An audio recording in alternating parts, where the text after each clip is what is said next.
وأعظم الخير كله۔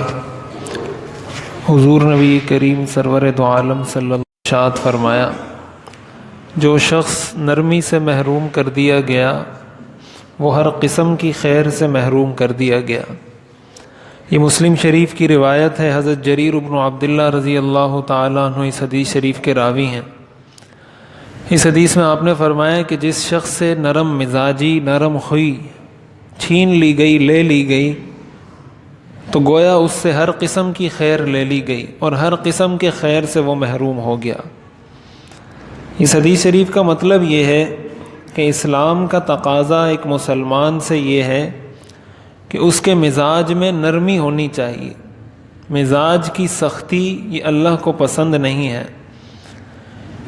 سختی ضرورت کے موقع پر ہو اور ضرورت کے بقدر ہو، یہ تو شریعت کا مزاج ہے۔ نرم مزاجی کا یہ مطلب نہیں کہ جہاں سختی کا موقع ہو وہاں بھی آدمی نرمی کرے۔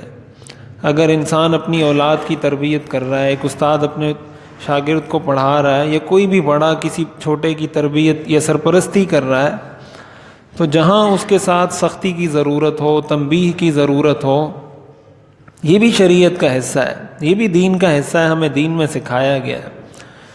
لیکن شریعت نے ایک مسلمان سے جو عمومی مزاج طلب کیا ہے کہ ایک مسلمان کا عام مزاج کیا ہونا چاہیے اپنی عام زندگی کے اندر، تو سخت مزاجی کسی انسان کی طبیعت ہونا یہ کوئی اچھی بات نہیں۔ یہ مطلب ہے اس حدیث کا کہ جس کو نرمی سے محروم کیا گیا اس کو ہر قسم کی خیر سے محروم کیا گیا۔ اس کی وجہ یہ ہے کہ نرمی سے بہت سارے ایسے مسائل حل ہو جاتے ہیں جو سختی سے نہیں ہوتے۔ بہت ساری جگہوں میں انسان اگر نرمی کا مظاہرہ کرے، بردباری کا مظاہرہ کرے، تحمل کا مظاہرہ کرے، صبر کا مظاہرہ کرے، تو اس کے بہت سارے مسائل حل ہو جاتے ہیں۔ اور بہت سارے مسائل تو جنم ہی نہیں لیتے، اس لیے کہ بہت سارے مسائل پیدا ہی سختی کی وجہ سے ہوتے ہیں۔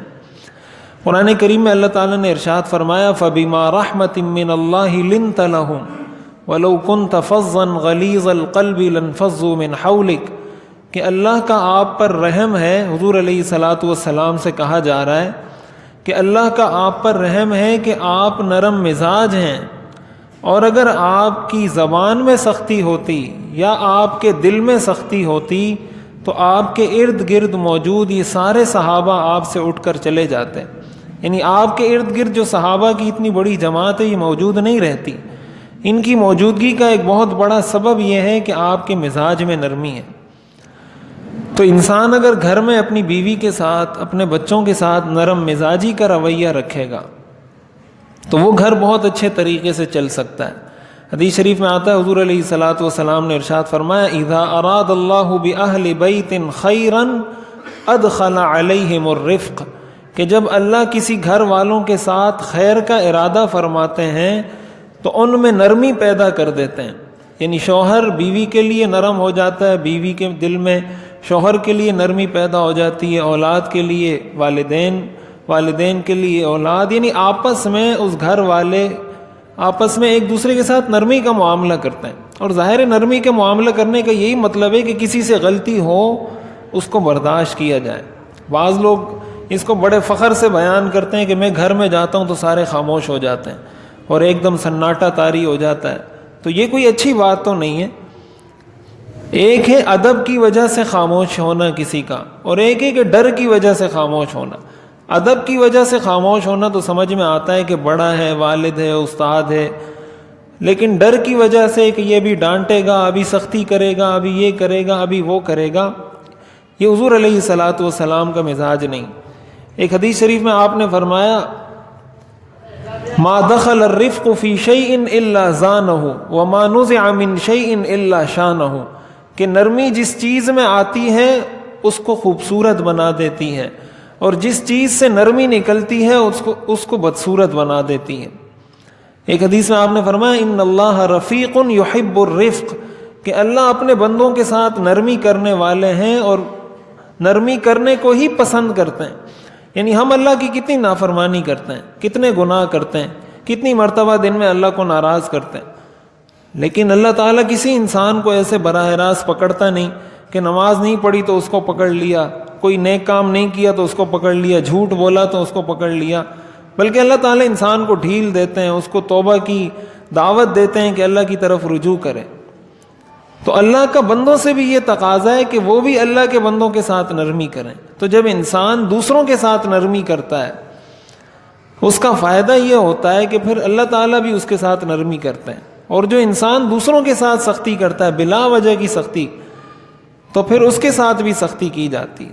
اس لیے یہ مزاج بنانا چاہیے، اور یہ مزاج جب انسان کا بن جاتا ہے تو بہت سکون میں آ جاتا ہے۔ ورنہ ہر چیز پر ٹینشن لینا، اسی سے ٹینشن پیدا ہوتی ہے، اسی سے ڈپریشن پیدا ہوتا ہے، اسی سے نہ جانے کیا کیا بلڈ پریشر پیدا ہوتا ہے۔ یہ سارے مرض اسی وجہ سے پیدا ہوتے ہیں کہ ہر چیز کو سر پہ سوار کر دیا جائے۔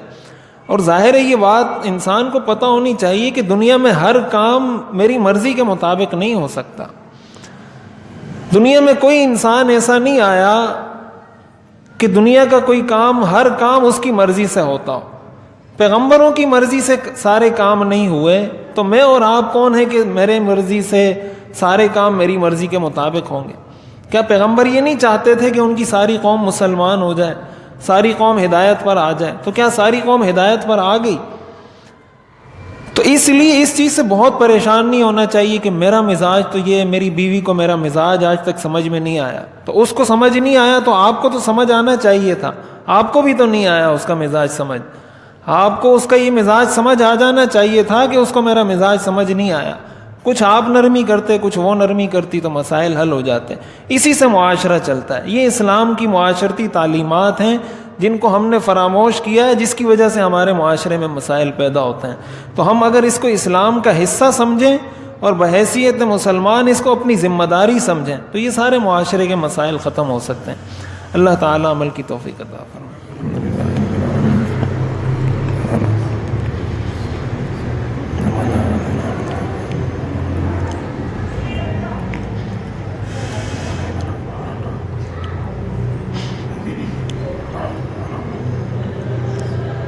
برحمتک یا ارحم الراحمین۔